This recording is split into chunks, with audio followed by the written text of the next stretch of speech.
오늘 함께 보신 본문으로 도피성을 만들라라는 제목으로 오늘 도피성에 담긴 두 가지 의미가 있습니다. 이 도피성이 우리에게 오늘 뭘 가르치고 싶으신 것인가? 왜 도피성을 만들라고 하신 것인가? 오늘 이 질문을 가지고 오늘 두 가지 답을 오늘 말씀을 통해서 함께 발견했으면 좋겠습니다. 살다 보면 여러 가지 이제 크고 작은 사건 사고들이 생기겠죠. 갑자기 넘어져서 이 다리를 다치다든지 이렇게 또 수술을 하신다든지 또 타박상을 입으신다든지 이 정도는 그래도 괜찮습니다. 크게 걱정하지 않아도 되는데 사람 목숨과 관계된 사고는 어떻습니까? 너무 힘들죠. 그래서 벌써 10년이 지나버린 세월호 그 사건이 벌써 10년 전이네요. 저희 아들이 고등학교 2학년 때는 그걸로 기억이 나는데 너무너무 놀랬던 기억이 나고, 그래서 또 몇 년 전에는 이태원에서 또 죽었고, 또 우리 군인들도 연평 해전에서 또 죽고, 또 등등 여러 가지 이 사람 목숨과 관련된 이 사건 사고들은 그 사람 하나 죽는 것으로 끝나지 않죠. 그 사람과 관계된 가족들 또 친구들이 있어서 너무너무 괴롭습니다. 그래서 여러분, 만약에 특별히 이 사람 목숨도 두 가지로 죽는데 그냥 자연적으로 그냥 돌아가시는 경우도 있고요. 또 하나는 누군가에 의해서 살해를 당하는 경우, 누군가에 의해서 목숨을 잃는 경우, 이 두 가지 경우가 있겠습니다. 특별히 여러분, 누군가에 의해서 그저 나이가 되시고 연세가 되셔서 때가 되셔서 하나님의 부름을 받는 죽음이야 우리가 당연하게 받아들이지만, 누군가에 의해서 내 가족이, 내 부모가, 내 자녀가 목숨을 잃었다. 참 그 경험이 있으신 우리 성도님들은 아마 지금도 그때 기억을 이렇게 떠올려 보시면 속에서 쓴물이 올라오실 겁니다. 그래서 하나님이 십계명에서 이 살인하지 말라 이렇게 구체적으로 명시까지 해놓으셨죠. 여러분, 하나님이 살인하지 말거라 이렇게 말씀을 하셨지만 우리 인간들은 어떻습니까? 인간들은 너무너무 악해서 그 명령이고 뭐고 자기가 또 죽이고 싶은 대로 또 죽이고 또 그렇게 살아가는 게 우리 악한 인간들의 모습인데, 그렇다면 여러분, 이 살인은 두 가지가 있다고 말씀을 드렸잖아요. 첫 번째는 고의적 살인. 고의적으로 사람을 죽이면 어떻게 하라고 성경에 되어 있습니까? 반드시 그 사람은 죽여라 이렇게 되어 있습니다. 오늘 본문은 고의적으로 사람 죽인 사람은 제외하고 이제 고의성이 없는 그 반대, 즉 우발적으로 사람을 죽인 경우 어떻게 해야 되느냐. 전혀 의도한 바도 없고 전혀 뜻하지도 않게 사람을 죽일 때가 있죠. 예를 들어서 그냥 우연히 그냥 장난으로 돌을 던졌는데 지나가다가 그 돌을 맞고 죽을 수도 있고, 또 밤에 운전하고 가다가 갑자기 이렇게 사람이 튀어와서 부딪혔는데 돌아가실 수도 있고, 그건 내가 계획을 해서 사람을 죽인 것이 아니겠죠. 저관이 우발적으로 사람이 죽었을 때 그러면 어떻게 해야 되는가? 이런 경우가 이제 도피성인데요. 우리 한번 11절과 12절을 한번 보실까요? 우리 화면을 통해서 한번 읽어보겠습니다. 시작. 부지 중에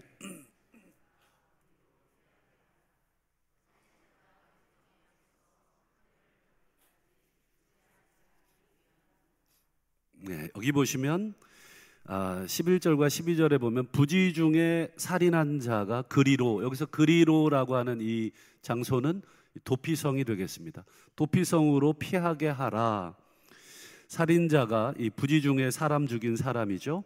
회중 앞에 서서 판결을 받기까지 죽지 않게 하기 위함이니라. 고의성이 있다고 하면 바로 그 자리에서 죽일 수 있는데 고의성이 없어요. 근데 여러분, 살인이라는 게 이게 돌을 던졌는데 쟤를 보고 던진 거냐, 아니면 우연히 던진 거냐. 이 사람을 죽인 사람은 우연한 것이다, 내가 죽일 마음이 없었다. 그러면 누구 말을 믿어야 되느냐? 그런 재판을 해야 되겠죠. 그래서 재판 받기까지 그 사람의 목숨을 보존하도록 이 도피성이라는 곳을 마련해 두고 그곳에 들어가서 재판받을 때까지 피하도록. 만약에 그렇지 않으면 여러분, 아까도 서두에도 말씀드렸지만 사고로 죽든 뭐 우연하게 죽든 내 가족이, 내 자식이 누군가에 의해서 죽었다고 생각을 해보세요. 여러분, 피가 거꾸로 솟지 않겠습니까? 그 사람을 보면 여러분, 보복하고 싶은 마음, 아무리 고의성이 없다 그래도 가서 멱살이라도 한번 잡고 왜 그랬냐고, 왜 돌을 던져서 이게 맞으면 사람 죽을 수도 있는 줄 왜 몰랐느냐고, 이렇게 멱살이라도 한번 흔들고 싶은 것이 우리 인간의 본성입니다. 그렇기 때문에 하나님이 이 우발적인 살인자에 대해서 하나님께서 이 도피성을 마련해 두신 것입니다. 두 번째로 우리가 생각해 볼 것이 있어요. 그러면 여러분, 우발적으로 사람을 죽인 사람은 죄가 없느냐, 죄를 안 받느냐, 어떻습니까 여러분? 그냥 돌을 던졌는데 지나가다가 맞았어, 죽었어요? 그럼 그 돌을 던진 거에 대한 죄값을 물어야 됩니까? 아니면 너 왜 거기로 지나갔어? 이렇게 해야 됩니까? 이거 도대체 그것에 대한 뭔가가 있어야 되지 않겠습니까? 오늘 본문을 보시면 26절, 27절을 한번 보실까요? 자, 여기 보시면 이제 살인자, 우발적으로 사람 죽인 사람이 도피성으로 갔어요. 그런데 자, 살인자가 어느 때든지 그 피하였던 도피성 지경 밖에 나가면, 그 도피성 안에만 있어야 되는데 이 우발적 살인자라도 도피성 밖으로 나갔어요. 그러면 27절, 피를 보복하는 자가, 이 피를 보복하는 자는 누구냐면 그 죽은 사람의 가족입니다. 죽은 사람의 가족이나 친척, 이 보복자가 도피성 지경 밖에서 그 살인자를 만나 죽일지라도 뭐가 없어요? 피 흘린 죄가 없다.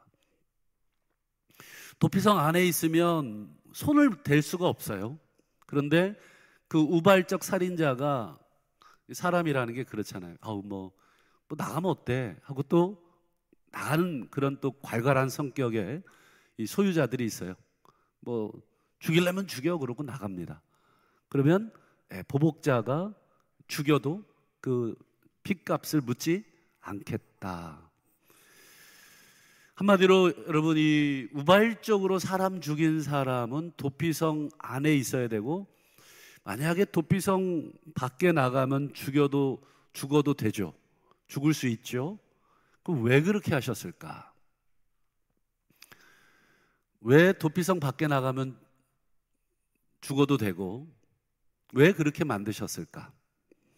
아까 말씀드린 것처럼 여러분, 우발적인 살인이라도 살인은 살인입니다. 사람을 죽인 것은 죽인 거예요. 그런데 이 우발적이라서 이 죄값을 묻기도 애매합니다. 뭐 누구를 목표하고 돌을 던진 게 아니고 그저 우연히 돌을 던졌는데 거기에 맞아서 죽었으니 참 이게 죄값을 묻기도 애매하고, 그렇다고 안 묻기도 애매하죠. 사람을 죽였는데. 그래서 하나님께서 이 우발적으로 사람을 죽인 그 우발적 살인자에 대해서 최소한의 책임, 최소한의 고통이라도 함께 가져가라 라는 차원에서 그는 어디 살게 하셨냐면 도피성 안에 살게 하신 것입니다. 한마디로 이 도피성은 그의 목숨을 살려주는 성읍이기도 하지만 그 도피성은 일종의 그 우발적 살인자에게는 뭐와 같은 곳이냐면 감옥 같은 곳이 되는 거예요. 그걸 나가면 죽을 수도 있고, 그래 나가지 말아야 되고. 여러분, 지금이야 우리 도시가 커가지고요, 뭐 여기 전주만 해도 얼마나 넓습니까? 그러니 뭐 얼마든지 이 안에서 돌아다녀도 답답하지 않죠. 그런데 과거에는 이 성읍이라는 게 얼마나 컸겠습니까? 그저 조그마한 성읍이죠.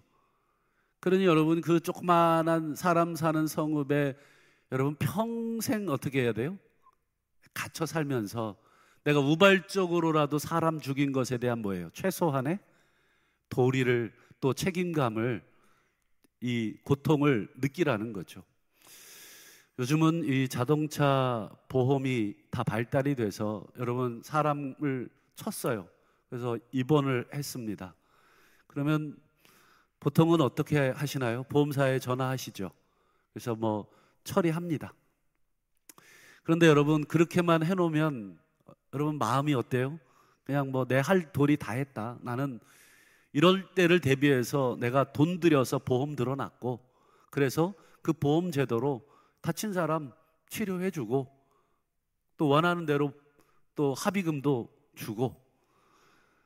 물론 세상에서는 그럴 수 있지만 여러분, 우리가 신앙 양심을 가지고 있다면 어때요?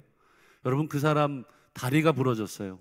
아무리 수술해서 회복시켜 놓는다고 해도 여러분, 다치기 전의 다리와 다친 후의 다리는 어떻습니까?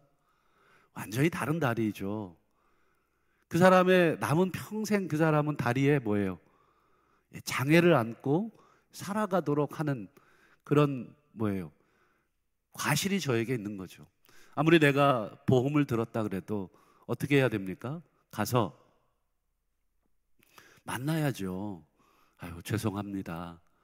제가 이렇게 잘 조심했어야 되는데 이 죄를 어떻게 갚습니까?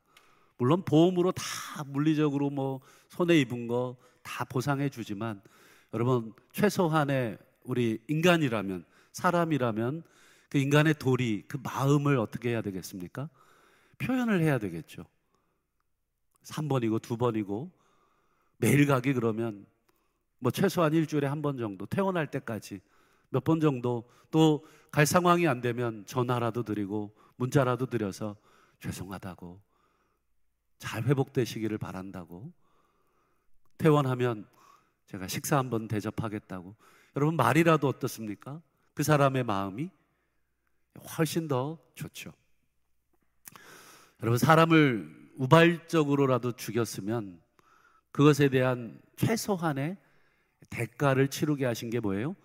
그 도피성 안에 떠나지 못하도록, 그 사람의 생명을 살려주는 도피성이지만 동시에 그 도피성은 그 살인자에게는 보이지 않는 창살 없는 감옥과 같은 곳이 되는 것입니다.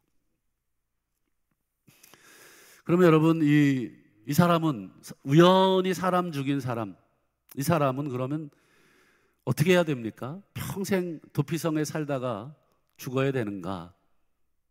이 도피성에 영원히 그냥 뼈를 묻어야 되는가? 나올 수 있는 방법은 없는가? 이런 궁금함이 우리에게 또 있죠.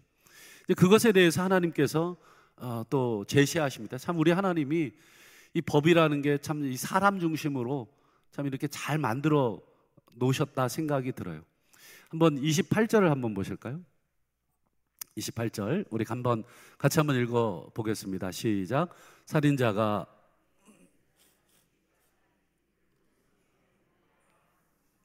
대제사장이 죽은 후에는 그 살인자가 자기 소유의 땅으로 돌아갈 수 있느니라. 할렐루야.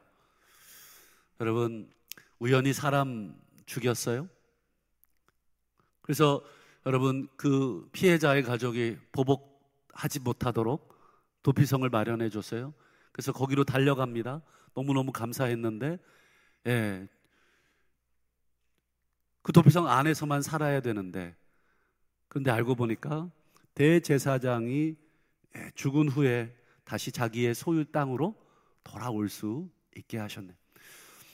그만하면 됐다는 것이죠. 그만큼 그 도피성 안에서 고생했으면 보복자도 용서하고 이 사람을 언제까지 가둬둘 거냐는 거예요.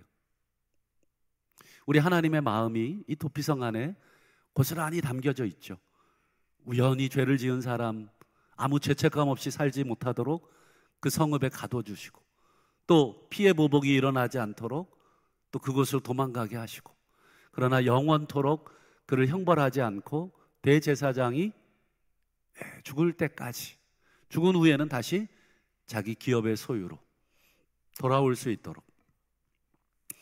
그렇다면 우리 마지막 결론으로 여러분, 이 도피성은 뭘 우리에게 가르쳐 주시려고 하신 것인가?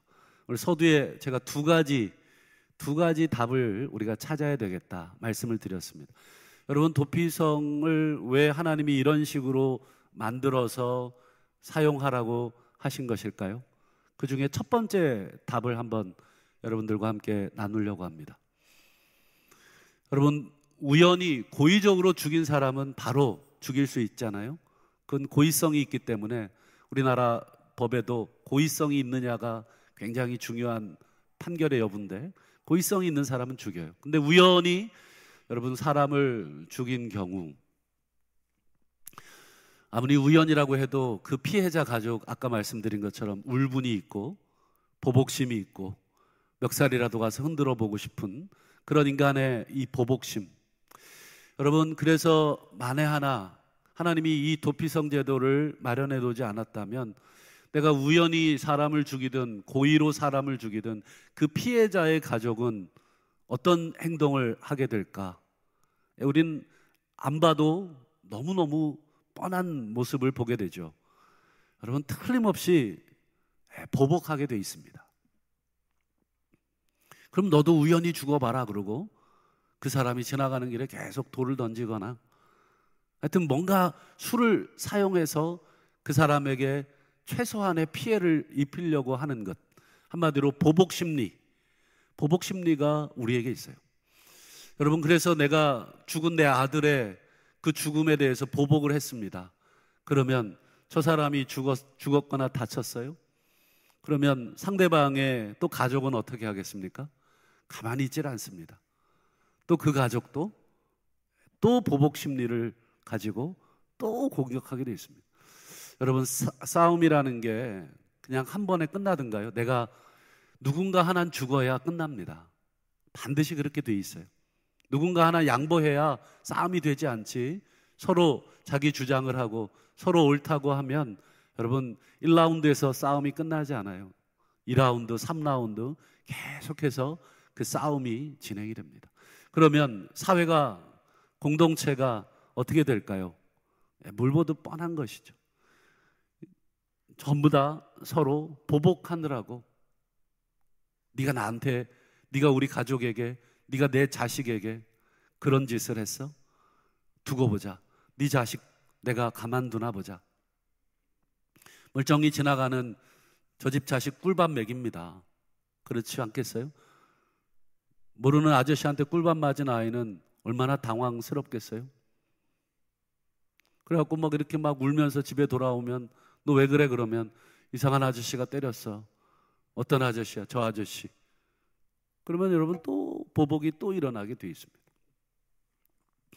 한마디로 도피성을 만든 첫 번째 이유는 뭐예요? 우리를 보호하기 위한 것입니다. 우리를 넘어서 우리 공동체를, 우리 가족을, 여러분 우리 사회를 하나님께서 보복으로 물들지 못하도록, 피해 보복으로 물들지 못하도록 그렇게 하나님께서 하신 것입니다. 두 번째가 더 중요한데요. 도피성을 만드신 더 중요한 두 번째 이유는 궁극적으로 하나님께서 구원이 무엇인지, 예수가 누구인지를 보여주기 위한 곳이 바로 도피성입니다. 여러분, 예수님이 누구십니까? 라고 질문을 던지면 여러분 우리의 생명을 보존하시는 분이시죠. 또 예수님이 누구십니까? 라고 여러분 우리가 질문을 던진다면 여러분 평생 죄에 갇혀서 죽을 수밖에 없는 우리 인생들을 그곳에서 해방시켜 주시려고, 그곳에서 꺼내 주시려고 대제사장으로서 자신의 목숨을 내어주신 분, 여러분 이렇게 예수님을 설명할 수 있습니다. 한마디로 예수님은 도피성이 되시는 것입니다. 우발적으로 사람을 죽인 자들, 그리고 그 피의 보복을 당하지 않도록 우리 하나님께서 예수 그리스도를 도피성으로 세워서 누구든지 그에게로 달려가면 생명을 보존하도록. 그런데 여러분, 그 도피성에서 나올 수 있는 유일한 방법이 뭐라고 말씀드렸어요? 대제사장이 죽어야만 거기서 나올 수 있는, 도피성이 생명을 우리에게 살려주는 성이기도 하지만 동시에 우리에게 감옥이기도 했다. 그 죄의 감옥에서, 사람 죽인 것에 대한 감옥에서 나올 수 있는 유일한 방법은 그 대제사장이 죽어야만 나올 수 있도록 하심으로써, 한마디로 온 인류의 대제사장 되신 예수 그리스도께서 십자가에서 죽으심으로 온 인류를, 여러분, 그 죄의 감옥에서, 죄와 사망의 감옥에서 구해 주신 것을 우리 그림자로 이 민수기 말씀에서 보여주신 것입니다. 사랑하는 우리 성도 여러분, 참 우리에게 오늘 본문에 도피성이 있어서 참 다행입니다. 여러분, 이 도피성 제도가 없었다면, 하나님이 이런 제도를 만들지 않으셨다면 우리는 날마다 칼부림에 피바람이 몰아치는 세상 속에 살았을 것입니다. 여러분, 우리가 살인하지 말라는 명령을 받았음에도 불구하고 여러분, 우리는 얼마나 많은 사람들을 지금도 우리가 죽이고 있습니까? 여러분, 내가 총칼로 사람 안 죽인다고 내가 살인자가 아니라고 할 사람이 누가 있습니까? 성경에 보면 형제를 미워하는 자마다 살인하는 자다. 요한 1서에 사도 요한이 분명하게 말씀하고 있고, 마태복음 5장에도 보면 예수님께서 옛사람에게 말한 바 살인하지 말라 하는 것을 너희가 들었으나 나는 너희에게 이르노니 형제에 대하여 노하는 자마다 살인하는 자다. 예수 그리스도께서는 우리 인간의 그 안에 있는 미움까지도 살인이라고 정의를 하셨습니다.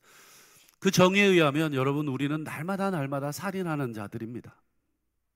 멀쩡하게 여러분, 사람 목숨을 우리가 끊지 않아서 나는 살인자가 아닙니다 라고 할 사람이 없어요. 고의적이든 우발적이든 우리는 날마다 미워하게 돼 있고, 또 미움을 갖고 사람을 보게 돼 있습니다. 그렇기 때문에 오늘 우리들도 여러분, 도피성으로 가야 할 살인자들입니다. 그렇기 때문에 오늘 우리도 우리의 생명을 보존해 주시는 예수 안에, 도피성 되시는 예수 안에 우리가 달려가야 될 그런 살인자들입니다. 우리가 부지중에 형제를 미워하고, 그리고 부지중에 그 미움을 버리지 못하는 마음을 계속해서 우리 안에 가지고 있고, 그 마음을 계속 품고 있고, 그러면 시간 지나면 그 미움이 여러분 어떻게 되겠습니까? 살인을 잉태하게 돼 있습니다. 틀림없습니다. 그렇기 때문에 여러분, 미움으로부터 살인은 시작이 됩니다. 그래서 우리 모두가 다 살인자인 것이고, 그런 우리 살인자들에게 예수 그리스도께서 도피성이 되어주신다는 것은 얼마나 감사한 일인지 모르겠습니다. 하지만 여러분, 예수 그리스도께 우리가 나아가서 우리의 모든 죄를 다, 우리의 생명을 용서받았다, 여러분 이 자리에서만 머물러서는 안 되는 것이죠. 형제에 대해서 우리가 미워하는 마음을 가진 것에 대한 최소한의 여러분 죄책감을 가지셔야 됩니다. 최소한의 미워하는 마음에 대해서 여러분 책임감을 가지셔야 됩니다.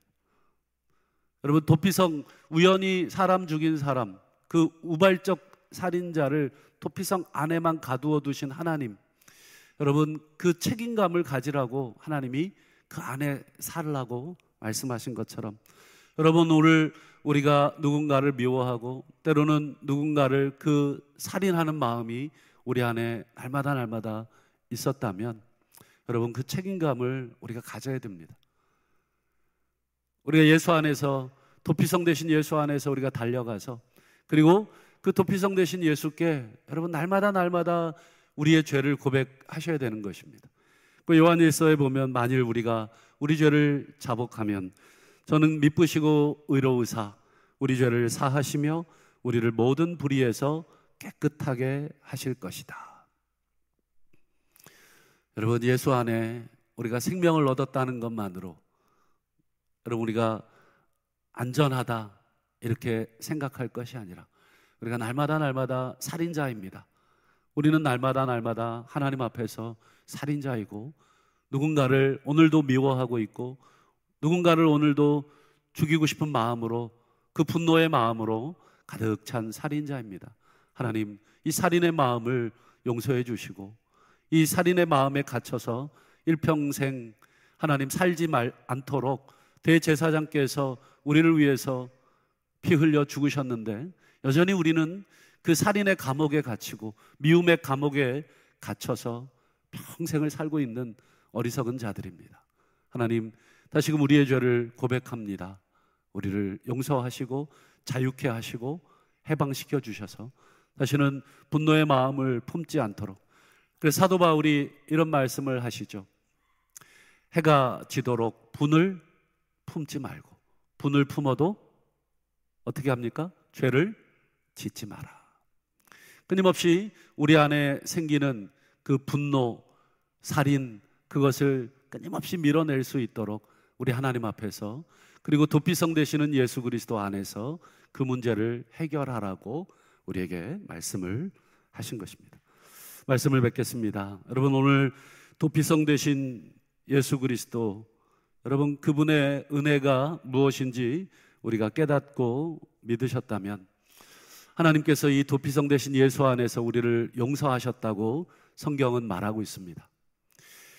예수 그리스도를 죽이심으로, 대제사장을 죽이심으로 우리를 그 감옥에서 빼내셨다고, 용서하셨다고 말씀하셨습니다. 그렇기에 오늘 우리도 서로 불쌍히 여기며 서로 용서하라. 서로 불쌍히 여기고 서로 용서하라는 것은 너희가 서로 도피성이 되어주라는 것입니다.